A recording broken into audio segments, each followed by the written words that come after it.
ಕರ್ನಾಟಕ ರಾಜ್ಯದಲ್ಲಿ ವಾಲ್ಮೀಕಿ ಅಭಿವೃದ್ಧಿ ನಿಗಮದಲ್ಲಿ ನಡೀತಾ ಇರುವಂತ ಹಗರಣ, ಚಂದ್ರಶೇಖರ್ ಅವರು ಪತ್ರವನ್ನು ಬರೆದಿಟ್ಟು ಆತ್ಮಹತ್ಯೆಯನ್ನ ಮಾಡಿಕೊಂಡ್ರು.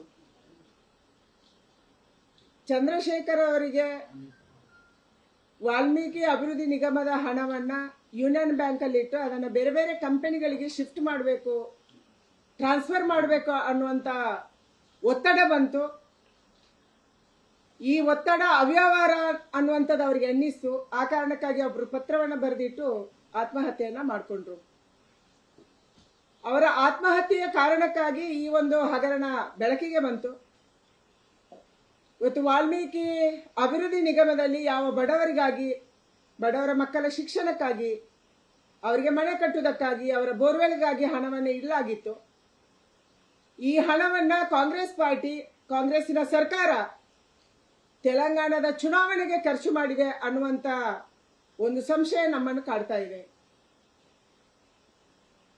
ಯಾವ ಬ್ಯಾಂಕಲ್ಲಿ ಹಣ ಇತ್ತು, ಇದರಲ್ಲಿ ಸುಮಾರು 5 ಕಂಪನಿಗಳಿಗೆ ಹೈದರಾಬಾದಿಗೆ ಹಣವನ್ನ ಟ್ರಾನ್ಸ್ಫರ್ ಮಾಡಿದ್ದಾರೆ. ಹೈದರಾಬಾದಲ್ಲಿ ಇರುವಂತ ಜುಬ್ಲಿ ಹಿಲ್ಸ್ ಅಲ್ಲಿ ಇರುವಂತ ಖಾಸಗಿ ಬ್ಯಾಂಕಿಗೆ ಹಣವನ್ನ ಟ್ರಾನ್ಸ್ಫರ್ ಮಾಡಿದ್ದಾರೆ. ಹೈದರಾಬಾದಿನ ಬಾರ್ಗಳಿಗೆ ಹಣ ಟ್ರಾನ್ಸ್ಫರ್ ಆಗಿದೆ. ಹೈದರಾಬಾದಲ್ಲಿರುವಂತ ಟೆಂಟ್ ಹೌಸ್ಗಳಿಗೆ ಹಣ ಶಿಫ್ಟ್ ಆಗಿದೆ. ಅಂದ್ರೆ ಯಾರಿಗಾಗಿದೆ? ಇಷ್ಟೊಂದು ದೊಡ್ಡ ಪ್ರಮಾಣದ ಹಣವನ್ನ ಹೈದರಾಬಾದಲ್ಲಿ ಈ ರೀತಿಯ ಖಾಸಗಿ ಬ್ಯಾಂಕಿಗೆ ನೀವು ಕೊಡ್ತೀರಿ, ಇಲ್ಲಿಗಲ್ ಆಗಿ ಟೆಂಟ್ ಹೌಸ್ಗೆ ಕೊಡ್ತೀರಿ, ಬಾರ್ಗಳಿಗೆ ಕೊಡ್ತೀರಿ ಅಂದ್ರೆ ಇದು ಸಿದ್ದರಾಮಯ್ಯನವರ ಮುಖ್ಯಮಂತ್ರಿಗಳ ಒತ್ತಡ ಇರದೆ, ಅವರಿಗೆ ಗೊತ್ತಿಲ್ಲದೆ ಹೋಗಕ್ಕೆ ಸಾಧ್ಯ ಇಲ್ಲ. ವಾಲ್ಮೀಕಿ ಅಭಿವೃದ್ಧಿ ನಿಗಮದ ಈ ಹಗರಣದಲ್ಲಿ ರಾಜ್ಯದ ಹಣಕಾಸು ಸಚಿವರು ಕೂಡ ಆಗಿರುವಂತ ಮುಖ್ಯಮಂತ್ರಿಗಳು ನೇರವಾಗಿ ಇದರಲ್ಲಿ ಭಾಗಿಯಾಗಿದ್ದಾರೆ. ಅದಕ್ಕಾಗಿ ಇಷ್ಟೊಂದು ದೊಡ್ಡ ಹಗರಣ ನಡೆದಿದೆ. ಇವತ್ತು ನೀವು ಸಣ್ಣ ಮೀನನ್ನ ಹಿಡಿದಿದ್ದೀರಿ, ನಾಗೇಂದ್ರ ಅವರನ್ನ ಕೈ ಬಿಟ್ಟಿದ್ದೀರಿ. ಮಂತ್ರಿಮಂಡಲದಲ್ಲಿ ಅವರಿಲ್ಲ, ತನಿಖೆಯನ್ನು ಎದುರಿಸ್ತಿದ್ದಾರೆ. ಇವತ್ತು ಬೆಂಗಳೂರಲ್ಲಿ, ಬಳ್ಳಾರಿಯಲ್ಲಿ, ಹೈದರಾಬಾದಲ್ಲಿ ರೈಡ್ ಆಗಿದೆ. ಆದರೆ ಮುಖ್ಯಮಂತ್ರಿಗಳ ಈ ಹಗರಣ ಬೆಳಕಿಗೆ ಬರೋದು ಯಾವಾಗ? ಮುಖ್ಯಮಂತ್ರಿಗಳು ಹೇಳದೇನೆ, ನಿಮ್ಮ ಗಮನಕ್ಕೆ ಬಾರದೇನೆ ವಾಲ್ಮೀಕಿ ಅಭಿವೃದ್ಧಿ ನಿಗಮದ ಇಷ್ಟೊಂದು ದೊಡ್ಡ ಪ್ರಮಾಣದ ಹಣ ಹೈದರಾಬಾದ್ಗೆ ಹೇಗೋಯ್ತು? ನಿಮ್ಗೆ ಡೆಲ್ಲಿಯ ಹೈಕಮಾಂಡ್, ನಿಮ್ಮ ಹೈಕಮಾಂಡ್ ತೆಲಂಗಾಣಕ್ಕೆ ದುಡ್ಡು ಕೊಡ್ಬೇಕನ್ನುವಂತ ಟಾರ್ಗೆಟ್ ಅನ್ನು ಕೊಟ್ಟಿತ್ತು.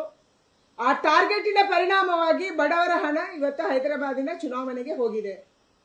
ಅದಕ್ಕಾಗಿ ಮುಖ್ಯಮಂತ್ರಿಗಳು ಈ ನೈತಿಕ ಹೊಣೆಯನ್ನು ಹೊತ್ತು ಈ ಹಗರಣದ ತನಿಖೆ ಮುಗಿಯುವ ತನಕ ತಕ್ಷಣ ರಾಜೀನಾಮೆಯನ್ನು ಕೊಡಬೇಕು.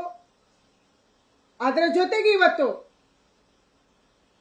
ಸಿಬಿಐ ಎನ್ಕ್ವೈರಿ ಆಗಿದೆ, ನಡೀತಾ ಇದೆ. ಆದರೆ ನೀವು ಸಹಕಾರ ಕೊಡ್ತಾ ಇಲ್ಲ. ಜೂನ್ 3ನೇ ತಾರೀಕು ನಾನು ಕೇಂದ್ರ ಸಚಿವರಿಗೆ ಪತ್ರವನ್ನು ಬರೆದಿದ್ದೆ. ಸಿಬಿಐ ಎನ್ಕ್ವೈರಿಗೆ ಇದನ್ನು ಕೊಡಬೇಕನ್ನುವಂಥದ್ದನ್ನು ಹೇಳಿದ್ದೆ. ಯೂನಿಯನ್ ಬ್ಯಾಂಕ್ ಸಿಬಿಐಗೆ ಇದರ ತನಿಖೆಯನ್ನು ಕೊಡ್ತು, ಯಾಕಂದ್ರೆ ರಾಜ್ಯ ಸರ್ಕಾರ ಕೊಡಲ್ಲ. ನಿಮ್ಗೆ ಭಯ ಇದೆ, ಆ ಕಾರಣಕ್ಕಾಗಿ ಯೂನಿಯನ್ ಬ್ಯಾಂಕ್ ಸಿಬಿಐಗೆ ಕೊಡ್ತು. ನೀವು ತರಾತುರಿಯಾಗಿ SIT ಮಾಡಿದ್ರಿ. ಆದ್ರೆ SIT ಅಧಿಕಾರಿಗಳು ಇವತ್ತು ಸಿಬಿಐಗೆ ಸಹಕಾರವನ್ನು ಕೊಡ್ತಾ ಇಲ್ಲ, ಫೈಲ್ ಅನ್ನು ಕೊಡ್ತಾ ಇಲ್ಲ. ಈ ಕಾರಣಕ್ಕಾಗಿ ಇದರಲ್ಲಿರುವಂತ ನ್ಯಾಯ ಆಚೆ ಬರಕ್ಕೆ ಸಾಧ್ಯ ಇಲ್ಲ. ಸಿದ್ದರಾಮಯ್ಯನವರೇ ಇವತ್ತು SITಗೆ ದಬಾವು ಹಾಕಿ ಯಾವುದೇ ಫೈಲ್ ಕೊಡದಂತೆ ತಡಿತಾ ಇದ್ದಾರೆ, ತನಿಖೆಗೆ ಸಹಕಾರ ಮಾಡದಂತೆ ತಡಿತಾ ಇದ್ದಾರೆ.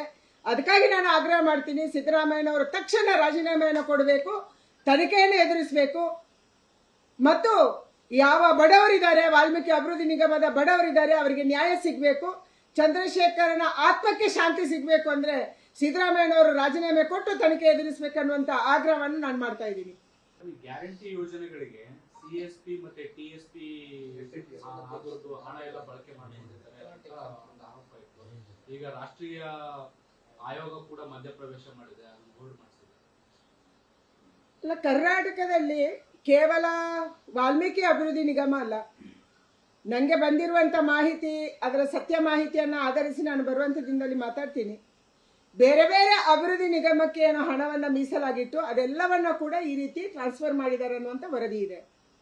ಅದನ್ನ ಬ್ಯಾಂಕಲ್ಲಿ ಡೆಪಾಸಿಟ್ ಇಡೋದು, ಸ್ವಲ್ಪ ದಿನದ ನಂತರ ಅದನ್ನ ಬೇರೆ ಕಂಪನಿಗಳಿಗೆ, ಬೇರೆ ಕಡೆಗೆ ಟ್ರಾನ್ಸ್ಫರ್ ಮಾಡೋದು. ಅದೇ ರೀತಿ ಇವತ್ತು TSP ಯಲ್ಲಿ ಏನೋ ಪರಿಷ್ಠ ಜಾತಿ ಪರಿಷ್ಠ ವರ್ಗದವರ ಅಭಿವೃದ್ಧಿ ಕೆಲಸಕ್ಕೆ ಬೇರೆ ಬೇರೆ ಇಲಾಖೆಯಿಂದ ದುಡ್ಡು ಇಡಬೇಕಾಗಿದೆ. ಪ್ರತಿಯೊಂದು ಇಲಾಖೆಯಲ್ಲಿ ನಾವು ಪರಿಷ್ಠ ಜಾತಿ ಪರಿಷ್ಠ ವರ್ಗದ ಕಲ್ಯಾಣಕ್ಕಾಗಿ ಹಣವನ್ನ ಪರ್ಸೆಂಟೇಜ್ ಮೀಸಲಿಡಬೇಕು. ಅದನ್ನ ಅವರ ಕಲ್ಯಾಣಕ್ಕೆ ಉಪಯೋಗ ಮಾಡಬೇಕು. ಇವತ್ತು ಯಾವುದೋ ನೀರಾವರಿ ಯೋಜನೆ ಅಂದ್ರೆ ಎಲ್ಲಿ ಅವರ ಜನಸಂಖ್ಯೆ ಜಾಸ್ತಿ ಇರುತ್ತೆ ಅಲ್ಲಿ ಮಾಡಬೇಕು. ವಸತಿ ಯೋಜನೆ ಅಂದ್ರೆ ಅವರ ಜನಸಂಖ್ಯೆ ಜಾಸ್ತಿ ಇರುವಲ್ಲಿ ಮಾಡಬೇಕು. ರಸ್ತೆ ಅಂದ್ರೆ ಅವರ ಜನಸಂಖ್ಯೆ ಜಾಸ್ತಿ ಇರುವಲ್ಲಿ ಈ ಹಣವನ್ನ ಖರ್ಚು ಮಾಡಬೇಕು. ಅದನ್ನ ಬಿಟ್ಟು ಇವತ್ತು ಆ ಹಣದಿಂದ ಯಾವ ಬಡವರಿಗಾಗಿ ಹಣ ಖರ್ಚಾಗಬೇಕೋ ಅದನ್ನ ಗ್ಯಾರಂಟಿ ಯೋಜನೆಗಳಿಗೆ ಖರ್ಚು ಮಾಡುವಂತದನ್ನ, ಹಣವನ್ನ ಡೈವರ್ಟ್ ಮಾಡುವಂತದನ್ನ, ಬೇರೆ ಇಲಾಖೆಗಳಿಗೆ ಕೊಡುವಂತದನ್ನ ಇವತ್ತು ಸರ್ಕಾರ ಮಾಡ್ತಾ ಇದೆ. ಬಡವರಿಗೆ ನಿಜವಾಗ್ಲೂ ಹೇಗೆ ವಾಲ್ಮೀಕಿ ಅಭಿವೃದ್ಧಿ ನಿಗಮದಲ್ಲಿ ಅನ್ಯಾಯ ಆಯಿತು ಅದೇ ರೀತಿ ಇವತ್ತು SCP TSP ಯಲ್ಲಿ ಕೂಡ ಬಡವರಿಗೆ ಅನ್ಯಾಯ ಮಾಡುವಂತದನ್ನ ರಾಜ್ಯ ಸರ್ಕಾರ ಮಾಡ್ತಾ ಇದೆ. ಇದರ ಬಹಳ ದೊಡ್ಡ ಘೋಟಾಲ, ಬಹಳ ದೊಡ್ಡ ಒಂದು ಅವ್ಯವಹಾರ ಕರ್ನಾಟಕ ರಾಜ್ಯದಲ್ಲಿ ನಡೀತಾ ಇದೆ. ನ್ಯೂಸ್ ಫಸ್ಟ್ ನಿರ್ಭೀತಿಯಿಂದ ನಿಮ್ಮ ಪರವಾಗಿ.